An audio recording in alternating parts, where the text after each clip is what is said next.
Bonjour, nous allons aujourd'hui mettre à profit ces nouvelles connaissances en mesurant la température ambiante d'une pièce au moyen d'un capteur de température analogique LM35. Et avant de commencer le montage, qu'est-ce qu'un capteur LM35?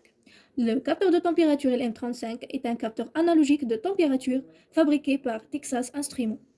Et maintenant, pour réaliser ce montage, il va nous falloir une carte Arduino Uno, un capteur LM35, une plaque DC et des fils pour câbler notre montage. Et maintenant que vous savez tout sur le capteur LM35, il est grand temps de le mettre à l'œuvre. Pour cela, nous allons faire un petit montage de démonstration très simple.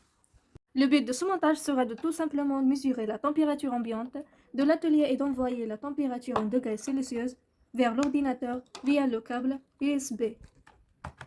Et voici le code pour programmer un Arduino avec un capteur de température LM35. Et voilà, lorsqu'on augmente la chaleur, la température va augmenter aussi. Pour réaliser un système de mesure de la température, on a besoin d'une carte d'Arduino Uno et son câble USB, une photorésistance, une résistance et breadboard. Pour commencer notre montage, nous allons câbler la branche VCC de la carte Arduino. VCC, c'est-à-dire 5 volts de la carte Arduino à une des pattes de la photorésistance en moyenne d'un fil. On relie ensuite la seconde patte de la photorésistance à une des deux pattes de la résistance. Pour finir, on câble la seconde patte de la résistance sur la broche GND de la carte Arduino. Une fois la résistance et la photorésistance câblées, il ne reste plus qu'à relier la jonction entre ces deux résistances à la branche A0 de la carte Arduino. Notre diagramme montre la caractéristique de la photorésistance qui dépend de la luminosité. Sa résistance est faible en présence de la lumière et élevée en l'absence de la lumière.